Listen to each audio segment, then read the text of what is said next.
May I make a suggestion? Maybe instead of using the Nation or Nation Bureau in Yangon, then change to Kom Chatluk or Krungthep Thurakit. So a different name, Sisters Papers. Maybe it will work. Perhaps nation without my name, that's okay.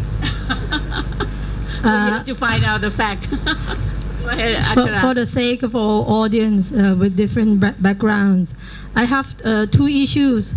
One, I would like to talk about briefly the Thai situation.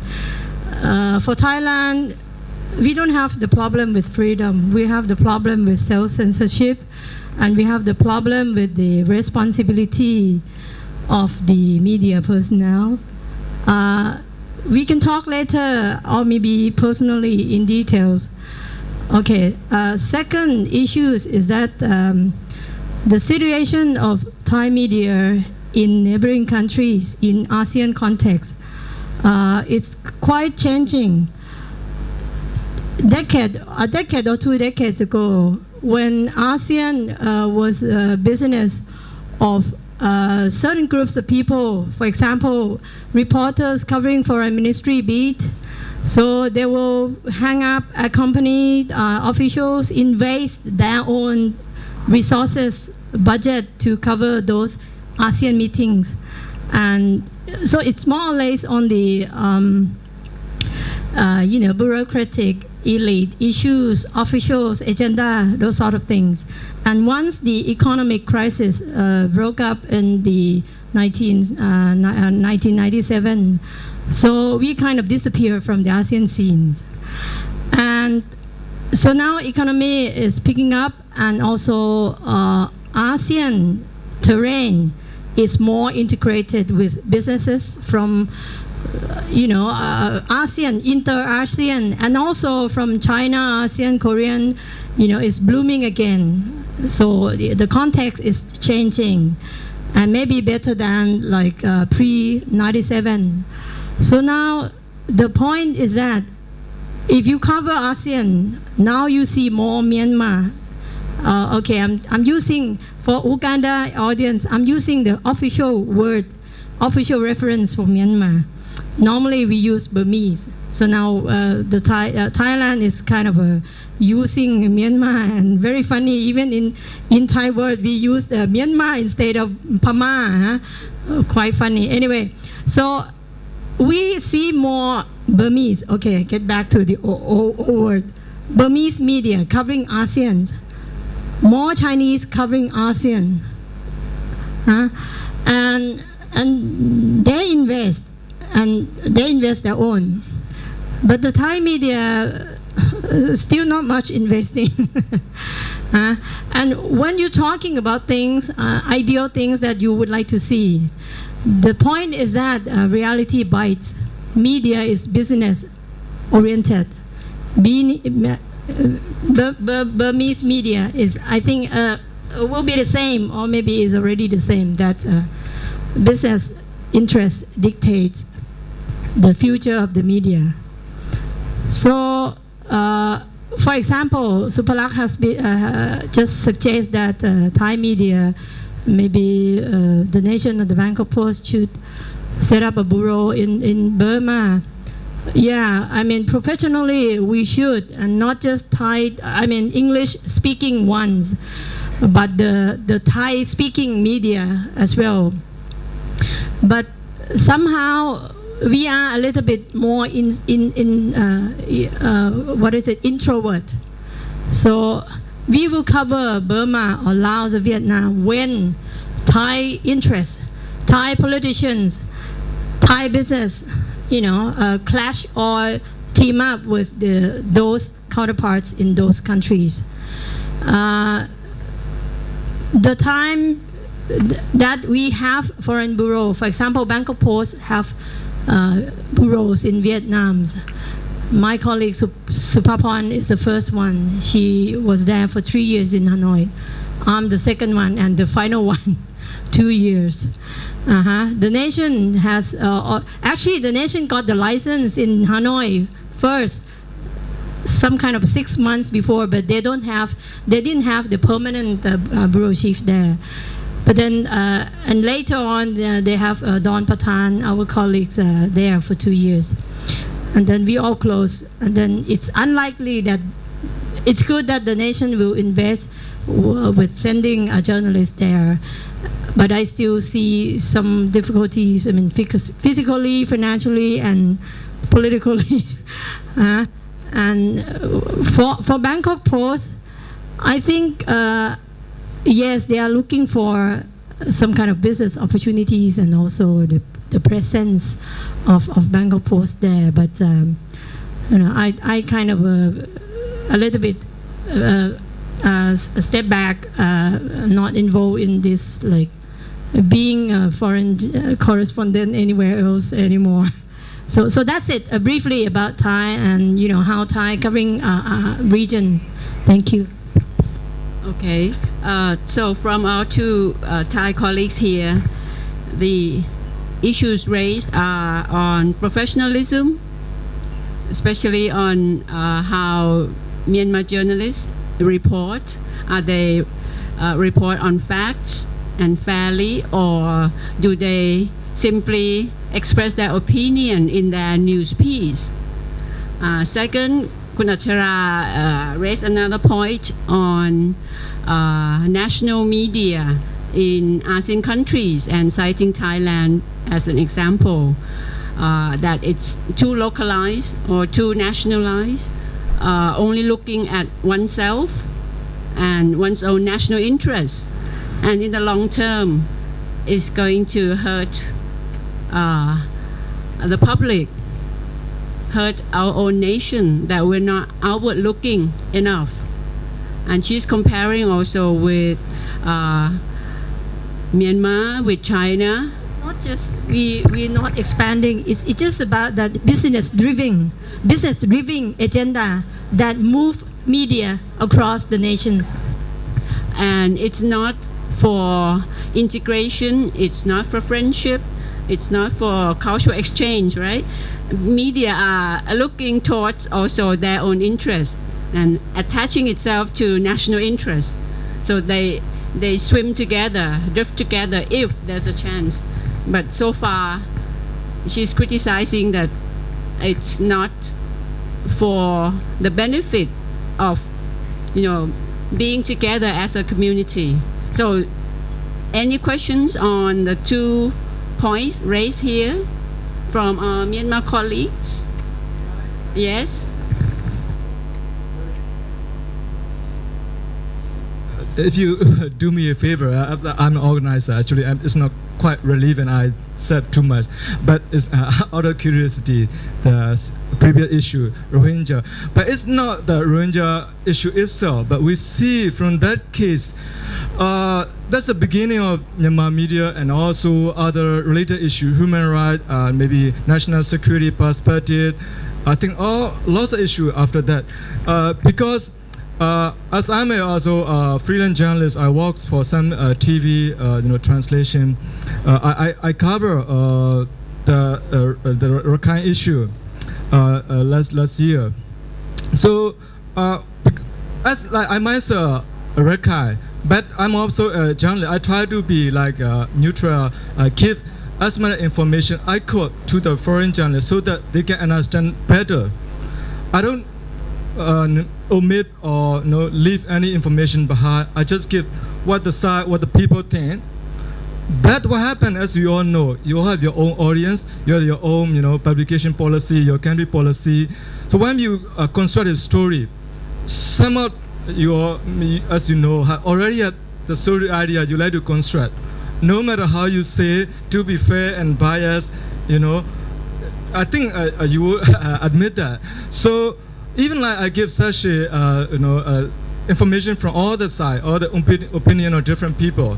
But when they finally construct the story, it's on one side. Maybe either on Rakhine, either on those Rohingya Bengalis.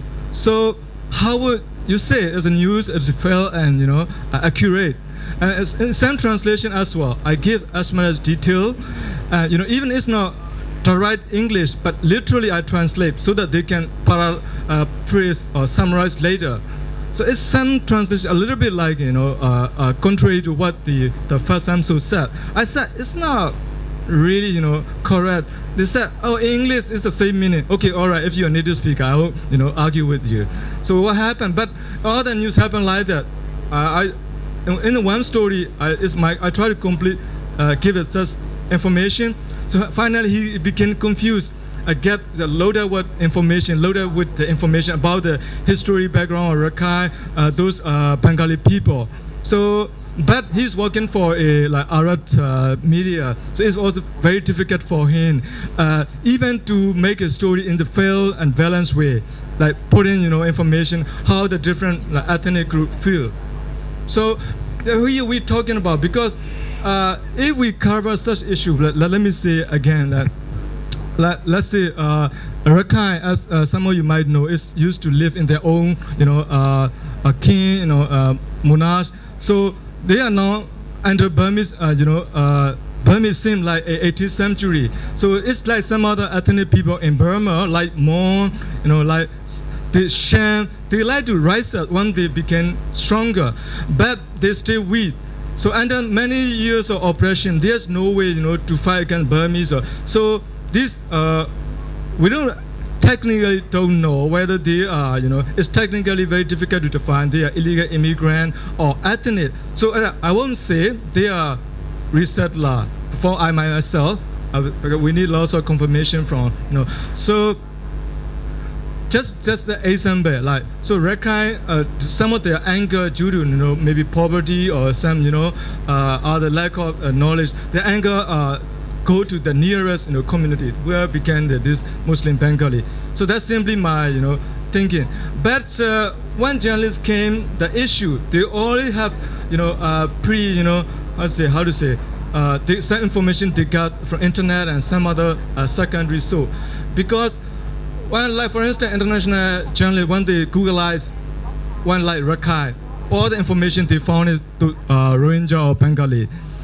If some of you might know, the term Rohingya, the what if say is controversial, because Rakhine claim this is their own name, but Rohingya claim this is their own name. So whenever the one side, both one side said is their name, that's raise the fuel, the anger of the other side.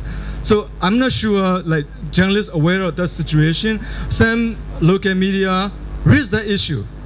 But unfortunately, I don't think there's a group of media they are spreading like idea of peace journalism around the country.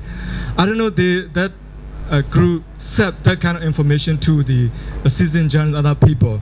So when we talk about professionalism and progressive in media, so I really don't know what you mean by progressive or fair and balanced. No, you always come up with your predefined story idea.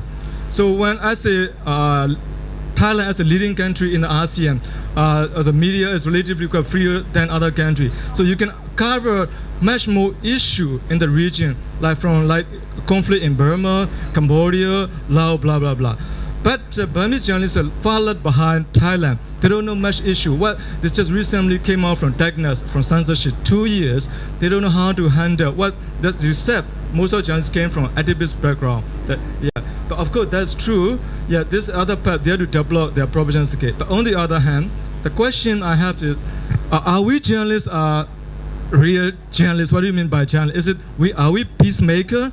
Are we judge? Like, in terms of peacemaker, I mean, they try to, keep, control the situation to build a peace. So it's a rule, I should do like the peacemaker, also judge, should define, he's the ethnic, he's immigrant, illegal.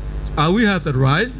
So, that's good. And so also in terms of progressive, what do you mean by progressive? You can now challenge all the system or can bring what the people like to know, people should know, like that. Although it simply means you can cover more news, more issue.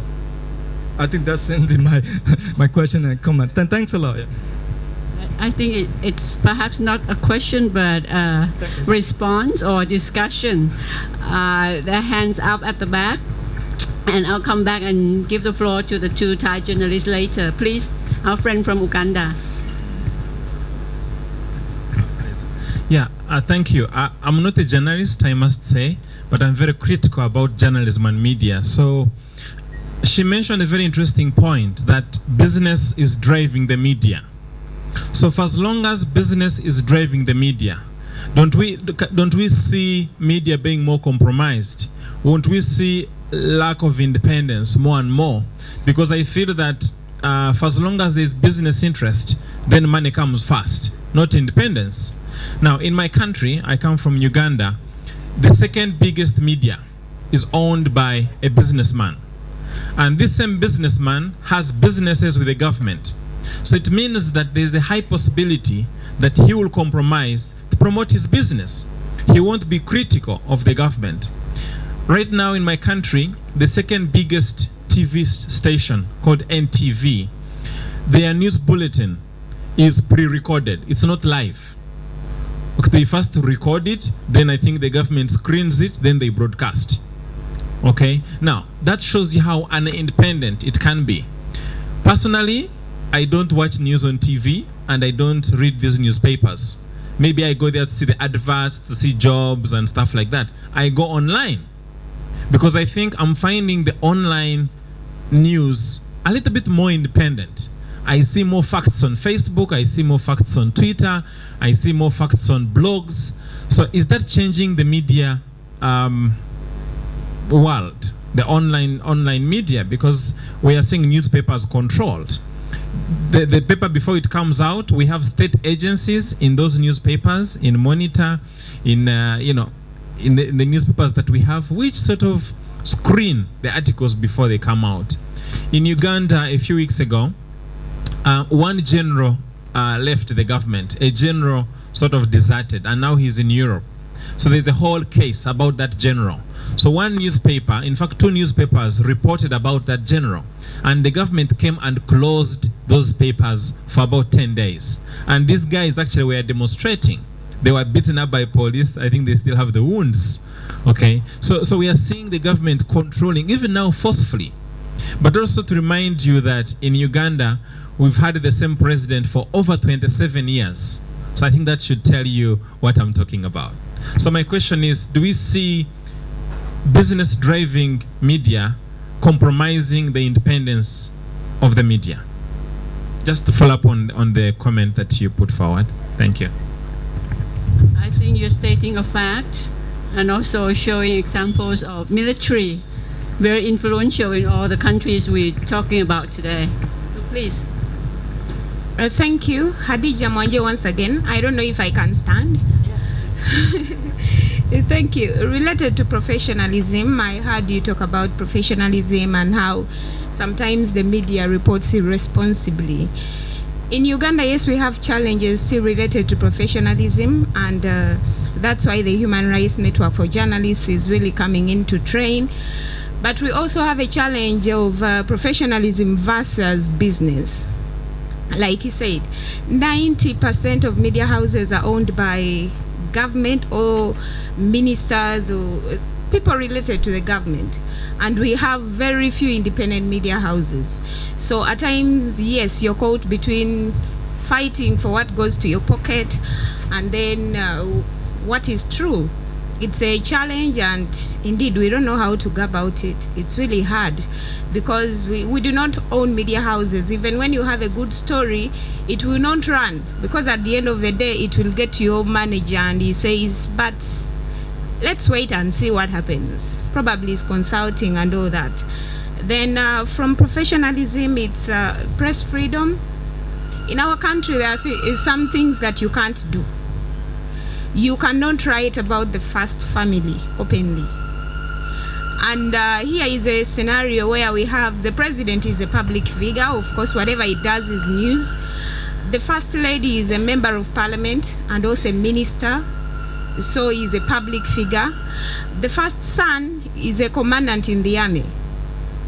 Actually, recently 4 media houses were closed because it involved the first son. Somehow, someone brought it out that the first son was being favored, and 4 media houses were closed due to that. Currently, there are some things that we can't do in those media houses because it's still we are still being haunted and chased around, and what comes out, and you don't know, probably because sometimes we are also smaller and the managers are very far. For a case of Monitor is under the Nation Media Group, and actually the meetings that led to the opening of the Monitor were held in Nairobi, not even in Uganda. So before the media house opens, you're under strict rules not to do some things, and indeed you can't do them. So it's a challenge, and how we go about it is a question. Thank you. I can just follow up about the business who own the media. So Aung from Forum for Democracy in Burma, an exile activist. Who own the media in Burma? To name a few, the Voice, 11 media group, inside the country, and these people closed relationship with the former and probably the current those who are in power, and the ethic of these some of these media groups. For example, that 11 media group, they cannot or they don't write or use the term Rohingya in their dailies in Burma, but in the nation when they report. So the integrity of the nation. This is the question to the Thai journalists who are on the panel. The integrity of your media group by allying with such a media group, like in Burma, who own and who just won this, Golden Pen Award, U Tan Mien Aung. We touch upon media ownership as well, and so we find not just business that are interested in the media, but they are close to political regimes. So we come back to our two speakers here to share your discussion.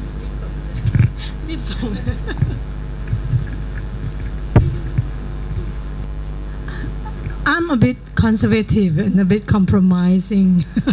So when Ajahn summarized what I said, so I kind of, not quite that's what I said, but she's my respected Ajahn teachers. The point is that there's always some kind of nuances in issues, in concerns, in taboo, in each society, and sort of individually and in each organization. So when I'm talking about business-driven agenda, it's not just that they control, they dictate, they tell you what to do or what not to do. There's no written, things like that. But it's an atmosphere is the in discussions in your meetings, and then those editorials they will sort of accommodate this unspoken policy. But there's other things like previously I'm talking about the national security, national interest, and those issues. So I think in any society there are things that we grow up with, we are taught with, we are socialized, we are hypnotized, and those things will link to the nationalism, national security, national interest. And when it comes to issues that touching, for example, different ethnicity, different economy, border areas, those concerning about things that you are not familiar with, you will automatically, cite or bias on what you have been taught or grown up with. So I think, at least for media personnel, if we realize that we are applying or we are bent on the, those kind of attitude or stance, so at least we should realize that we always bias somehow in any issue. So to me, when we're talking about professionalism, is that you, at least you try to give space or voices to the, say, the underdog, or those opponents on the issues. So I think this is what professionalism can help in discussing about sensitive issues, or those nationalistic, those kind of things. Yeah, thank you.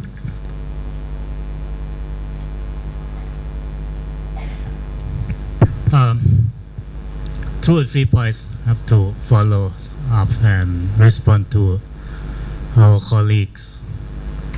One, the things, professionalism. Yeah, I agree, but I don't come here to blame our colleague from Myanmar saying that you are not professional enough. No, I'm just saying that by comparison, the Thai media are over the same when we report the things happen in the South. Almost similar. When we use the term like a Southern bandit, even terrorists sometimes, to call them the people there. This also in our discussion, but at least we discuss among us what kind of reporting that we should do to give them the fair enough when people in the South. At least we try, even not necessarily sometimes, to interview those who are under maybe oppression, or those who have different views from us. That's what I'm talking about. And hopefully, I want to see that things also happen in Myanmar, the countries. I really love that, because it is necessary to develop the skills of media. Yeah, I saw you have a lot of training, technical training here. Sometimes they put in my office, there are a lot of training. But the thing we don't discuss intensively is the kinds of the perspective at what the role of the media. I personally don't reject the business. I mean, business origin or business deal in the media. Perhaps the need, and also socially, we have to realize that actually we are realistic enough. We are also reporting for a living. We earn from that. Sure, we cannot carry on our newspaper when they are bankruptcy or there is no ad media in the newspaper. That's a true. That's a true thing. That is true that you have to deal with. But we have the line actually in our professional. We talk about things for long. In Thailand, we talk. We have the line. We have some certain level of the independent in the editorial groups and the business sections. I mean, business deal, the different financial or capital, or those who own the newspaper, own the media. At least we have the clear line, at least. The last point that I think many people have raised, and also in Thailand, we also saying something, how to deal with a lot of sensitivities in these regions. I can divide into something like the most serious issue, 3M. The first one in Thailand is very serious, is monarchy. The second one is missionaries, I mean religions. And the third one is maybe less sensitive for even in Myanmar, like military. We can say many things about military. We can criticize the top brass, we can criticize everything. Missionary in some country, like in Thailand, we can now. We criticize bad monk, sinful monk, or what kind of monk, we can criticize all of them. In Thailand, we have the problem. We have like our colleague Pawit here, I think we also have problem. We should admit that we have that kind of problem. What we dealing with this kind of issue is just pretend not to say about it, or just turn the back to it, or just leave it for somebody to talk it, and we don't keep silent anymore. I think it's become more and more problem inside. Like something happened in the Michelin in Myanmar issue, like religion issue in Myanmar. You cannot just avoid this, but you have to face this at eventually, whatever, or short or in the long period you have to dealing with. But find a way. I think at least we should come together and find how to deal with this properly. At least to say that we can do our job and don't further even further conflict in the countries. Maybe this is the key. Okay, thank you. That I might respond. Thank you both for raising the issues. And I think most of us here have been struggling hard to win certain level of freedom. But then once you win the freedom, how will you go about it? And I think this is one of the serious agenda we're talking about today. But perhaps in Uganda, there's still a lot to learn and to fight for when you share your experience that there are very few independent media. And for us, we do have certain independence also, and Myanmar is, coming out nicely in a sense and give us a lot of hope. So we'll have to, have a lot of helping hands working together to move it along. So we perhaps end our forum today. Jeffrey wants to say something. Okay. And Ajahn Naramon, is she still around? Come to close the session. All right. Thank you so much. Before I Wait.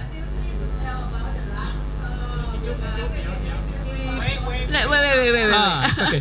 No, before I speak, I think my colleague Moses also has something to share before I make some contribution. Yeah, thank you. Just to first appreciate this opportunity to come and share experiences. Yeah, yes, to appreciate the platform to share experiences. As I was listening, I realized that we are from varying contexts and the issues seem to be so different.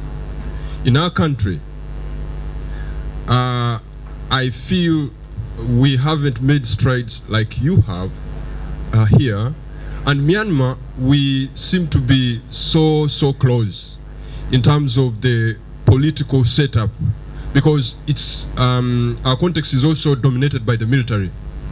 So in terms of media freedom, we are not yet there. This is what I would like to confirm to you, that we are still in the struggle, and therefore the question of professionalism is going to come about, and it's going to be contested by the people's fundamental freedoms. If I am a journalist, therefore, I have to put myself in the shoes of the people I'm writing for and I'm writing about. This is where we are. And it is not easy. It is more of a liberation struggle, because we have an oligarchy set up, a small clique, which is dominating the social, economic, and political life of the people. And it is so painful that we received independence at the same time with Thailand, 1962. We had the same GDP. But today, when you look at our GDP, I mean, it is terrible. The average per capita income for people here should be over $20,000 US. In Uganda, the average is the annual income, I mean, per family, it's $1,000 per day, and yet we received independence the same time. Therefore, our interventions there, the strategies we apply as media practitioners,